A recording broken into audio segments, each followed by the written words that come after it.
Hello and welcome back to Mars. I'm Mick, we're playing Stationeers.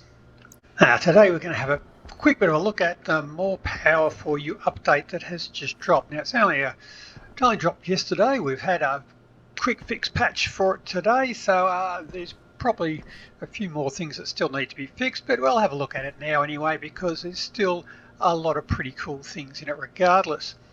Now we have got, aside from the usual bunch of bug fixes and improvements, they have gone a bit further in their port to the new game engine, so you do get a little bit more for your frame rate. Though I haven't got much. I've only got about 1 or 2 extra frames. I've got more out of the last update, but I guess you win some, you lose some. As I understand it now, when you've got a large area like this, instead of calculating each grid and rendering it individually, it now joins them all in together into one and renders it as a single one. So I'm guessing that if you've got a really big base, you'll probably see lots of big improvements. As mine are generally pretty tightly packed, I'm probably not getting much out of it, but I had a big win out of the last one, so I can't complain about that. Now aside from that, there's a few lovely fixes there. Our solar panels I got up on the roof there, and as well as our satellite dishes, which I have up on the roof over there somewhere, they will now swivel all the way through 360 degrees.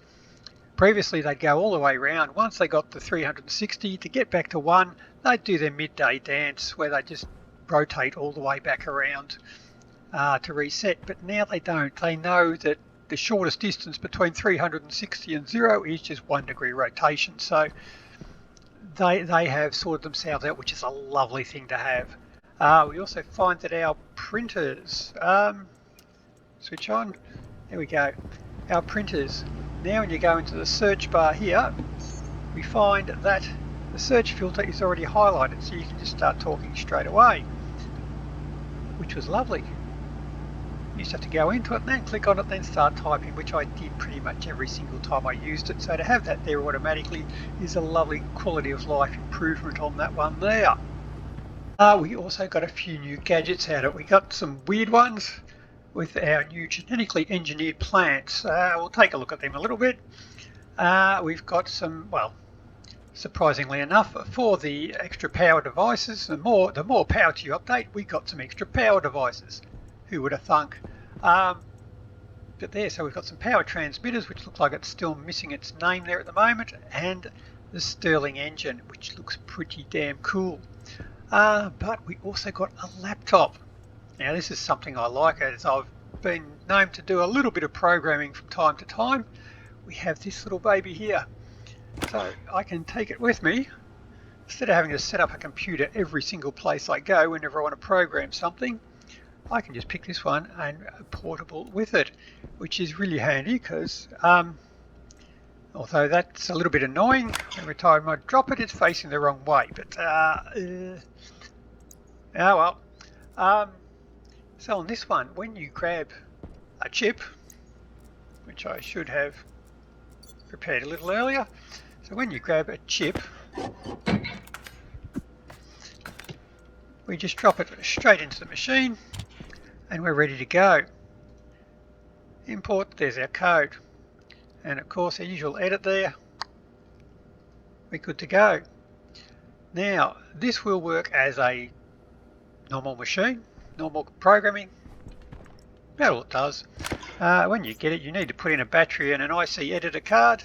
It took me a little while to figure that one out, so yeah, I had to read the instructions and I was pretty silly when I figured it out. But then you can just take it with you, and the beauty of this is I can only have one chip attached to it. So when I export it, I'm not going to export it to the wrong bloody chip each time. I can only do it with one. I have to pull out the one I want, program it, put it back in. That's a little bit of a hassle, but it won't let me export to the wrong chip. So I think that's pretty cool. So I will be using that one a lot. I think yeah, so sorry heavy cables, you have been replaced. Right, so our next little thing we've got here is the Stirling engine.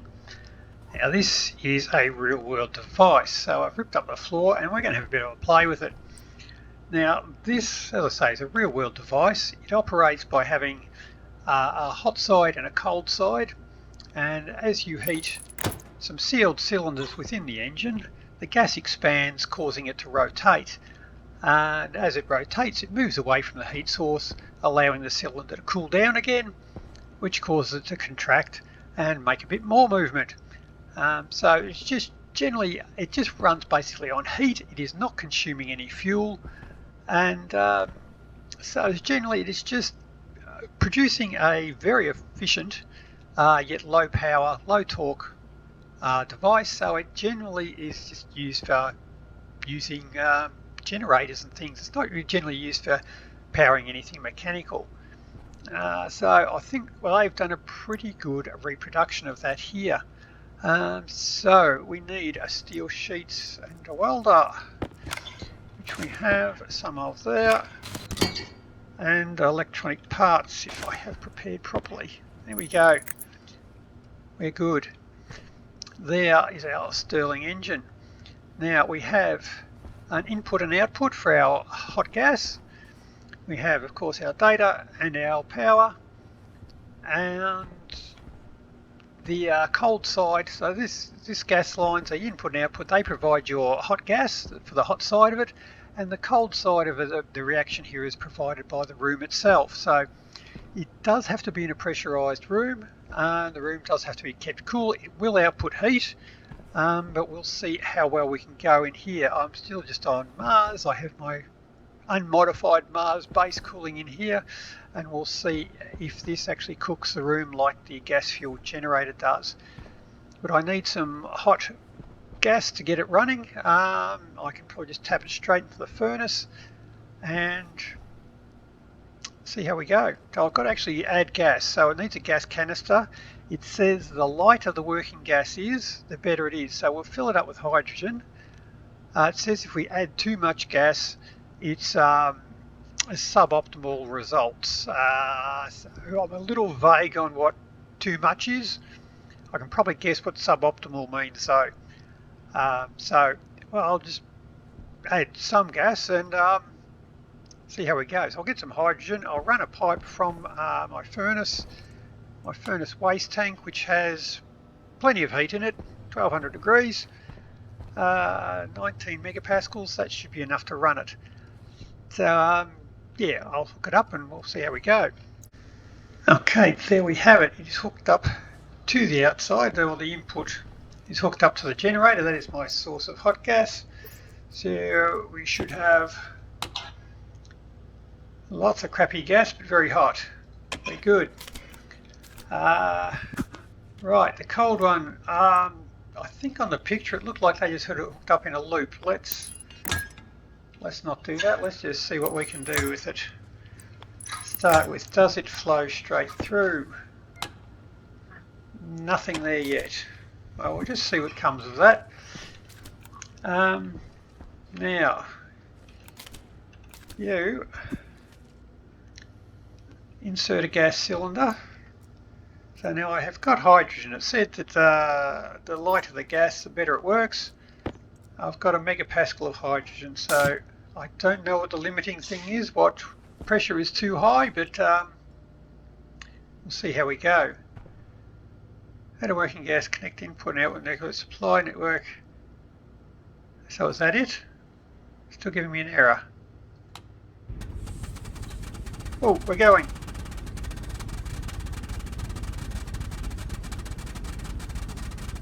Okay, pressure is going up. That's 2.3 megapascals. It is stabilized. It looks like it is not going to explode. That's good. That's good. So, what have we got here? So now that is generating 7 kilowatts, 7.2 kilowatts. Come on, tablet, work for me. 7.2 kilowatts. It used its hydrogen in it. You have a setting 50, whatever that does. 24 moles. That's good. 7.2.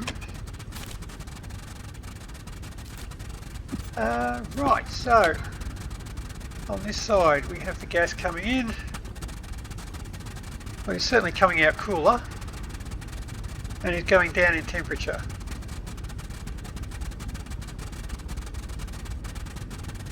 The hot gas is also going down in temperature.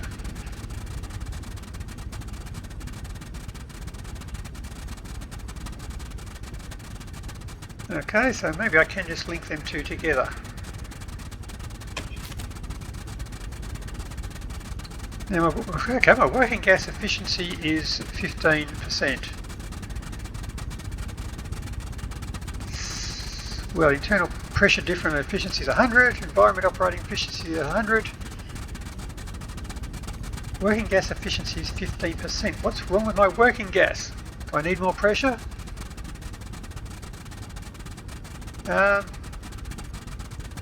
Who knows? What is the limiting factor on that?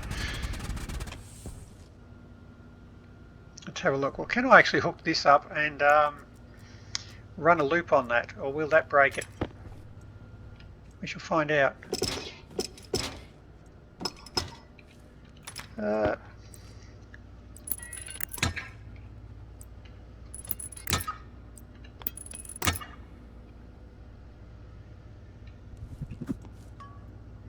Right.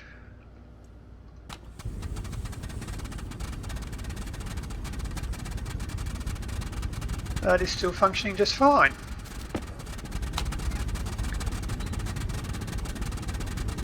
My power generation is slowly going down. I'll be guessing that goes down with the temperature, which is going down rather quickly, as we can see on the thing over there. Right, so the higher temperature, the more power you get out of it. Oh, the room has gone up. Oops, not you. The room temperature has gone up to... right, that is going up. Okay, so I might need to... The temperature is going up. It's not as bad as the gas fuel generator, but it's not generating as much power as the gas fuel generator, of course. But my cooling in here looks like it's not going to be good enough to cope with that. I might bump up the gas and pressure and see if we get better efficiency out of it. Here we have 2 megapascals of hydrogen. Drop that in and let's see how we go. Well, we're still only 15%. What is wrong with my working gas? Pressure's not affecting it.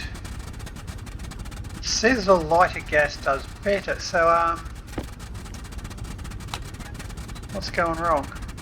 Power generation is now 8,000. Okay, maybe 8 kilowatts is the maximum output of this one.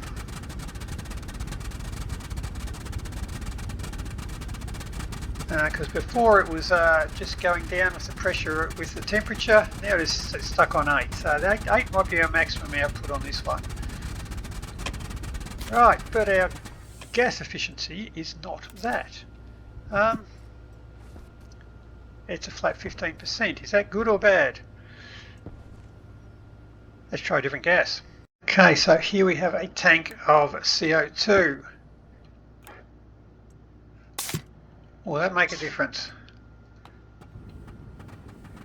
Okay, now our working gas efficiency is 8%. That is not good. Oh, come on.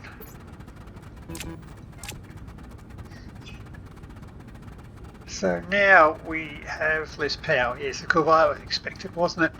4.3 kilowatts. Right, so hydrogen is a better gas, but I don't know why it will only go up to 15%. But anyway, that's that one there. So I guess that'll take a bit more experimenting with. But that's our machine in here. Still 36 degrees. I can switch it on occasionally. It's not cooking the place completely and instantly. So maybe on places like Europa, that could serve as your heater in the base, and well, way to just hook it straight up to your furnace. It'll get you power and it'll get you some heat. 2 for 2. That's a winner. Right, so some of the other stuff. We have our power transmitters and power receivers. These look super cool. So we have, well, we'll put in a receiver there, and I should put down a transmitter over here, and let's see if we can transmit the power from the Stirling engine over to somewhere else wirelessly. So that'll be the transmitter, that one there. Going, we got power and data. That'll do us. Now to make them we need iron sheets and electronic components, I think it was. I had some iron sheets kicking around. Oh, okay, don't even need to weld them in.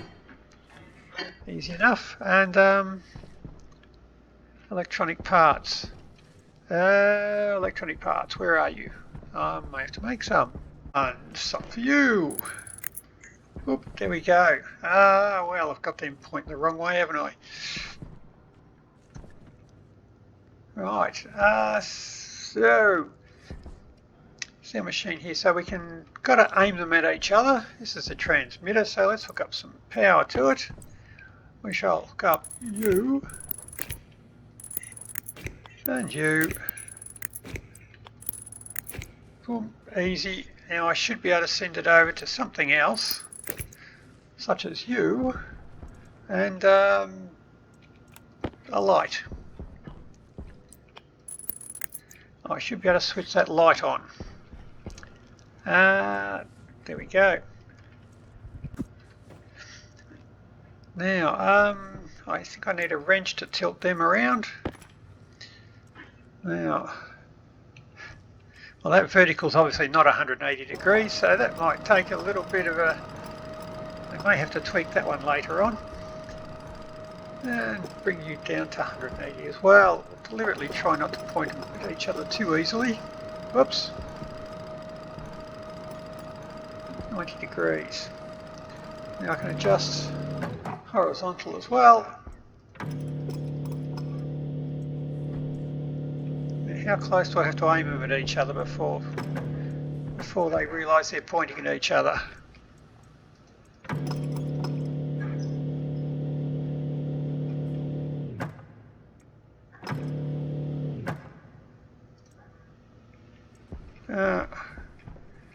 Will that do it? The on-off switches are still a bit twitchy. I better switch it on, hadn't I? Oh, I've broken it. Switch them off.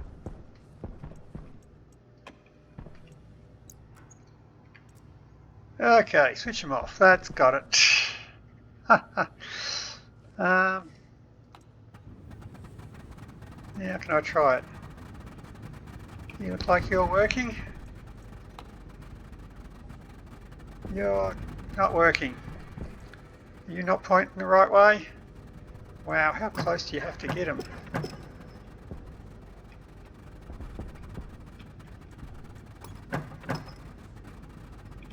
Oh, there we go. They found each other. Switch off. Okay, so it looks like they do automatically track each other.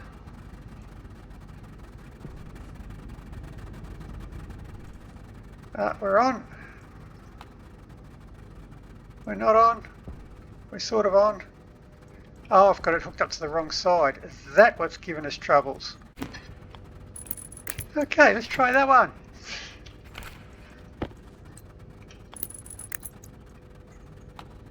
There we go. No more spamming that error. Okay, so these things still have a little bit of problems to work out. We'll get there. So these are microwave transmitters and receivers to send power. So this has nothing connected to it. It is just a light, and the only power source is coming from over here. So if they're microwave emitters, if I step in between them, will my head explode? No. Well, that's almost disappointing. I'm kind of hoping it head would just explode like it was in a microwave and his faceplate had just turned red. Well, there we go. It's still a little bit buggy. as we can see, but it's working there. So now, let's say if you build yourself in the way of a mountain or whatever and you find yourself shadowed and you can't get good solar power, you can now build a solar station up on a hill and not have to run a mile of cable back to your base. You can just pop a couple of these up and just beam the energy back, which is pretty cool. Now, I'm just wondering what capacity these things can run at. I don't know if there's a maximum that we can send through, but we'll set up a battery, I guess, and we'll have a go and see what we can do. Alright, large battery hooked up. I switched on. Now, if I switch it on. Oh, yep, okay, that was expected.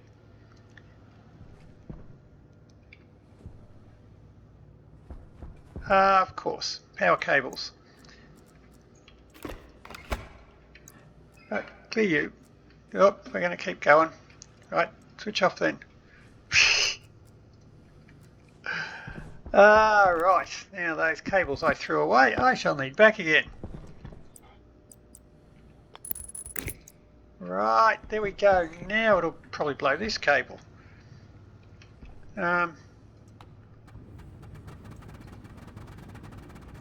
Away we go. Hang on a minute. Oh, duck, I'm still worried. I know it's not toxic. What's going on here? Actual is 10 kilowatts going through a 5 kilowatt cable. That's not right. It says the Stirling engine is 1 watt, yet I've got 10 kilowatts going through. And I do indeed have 10 kilowatts coming out of here. Okay, so I guess 10 kilowatts is all you can send through one of these things. But something's not right here. That cable should explode.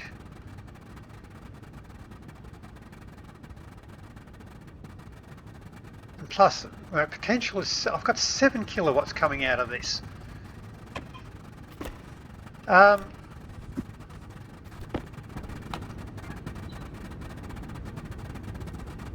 do, oh, come on, work for me. Power generation, 7.9 kilowatts. And I've got 10 kilowatts coming out the other side. That doesn't seem right. We have 145 watts from a single solar panel. Switch it on. We have potential 160 watts, actual 10 kilowatts. On this side we have 10 kilowatts coming in. Something's not right there. It seems to be always generating 10 kilowatts at the other end, no matter how much you put into here. And it's still not blowing out this cable, even though it's drawing 10 kilowatts. Okay, so how about if I take some of the power from that side, feed it back into here, will I have a perpetual energy source? So now, this battery is now discharged. The output of that battery is connected back to the input of this power transmitter here. I've got no power in it, so it's not going to do anything when I switch it on. If I drop some power in from an APC, I'll just use a small battery. Will that be enough to charge a large battery?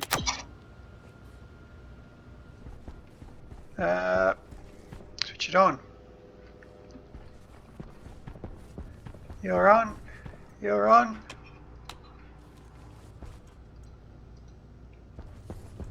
And on. Whoa!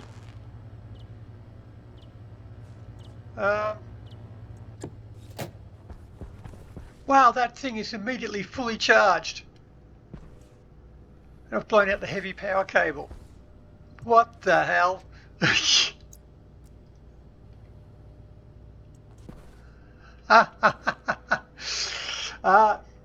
Oops. So that's delivering more than 10 kilowatts. That battery was instantly charged. Something's not right there. Now for our next go. Battery is flat. Switch it on. We have a power transformer there. Large one set to 25,000 watts. It should protect that power cable now. So nothing is happening. Switch it on. Nothing is happening. Click the switch. Nothing's exploded. So it is charging that. It has surplus power because the light's on now. But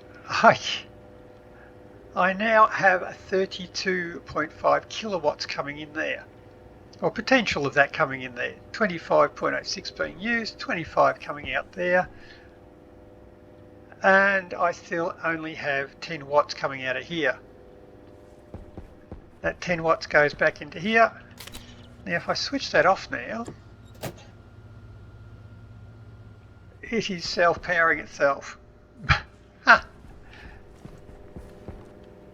Okay, it is charging that battery. Yes, it is. It's very rapidly charging that battery at 25 kilowatts. And we have perpetual power. Okay, so I think that might get patched out pretty quickly. As I say, it's a new toy. It's not perfect yet. But that's your power transmitter. Whoops. Pretty cool nonetheless. Might not be best to use it straight away. Let them give it a chance to patch that one and get it fixed. So, now that I've destroyed that one, can I destroy this one? Some pipe heaters perhaps? And see what happens. 2 pipe heaters on a loop pipe, powered by itself. Can we do this? It is. If the temperature in there goes down, this is not going to work. Let's switch them on. Temperature goes up. This may need a rebalance as well. Switch on, the temperature is going down. So no, not going to get perpetual motion out of this one. Oh well, worth a try. Close. I mean, that is generating like 7. Can I put more pipe heaters on there? Right. Switch you off. More pipe heaters. 4 pipe heaters. Where we go? There it is. Right, switch on.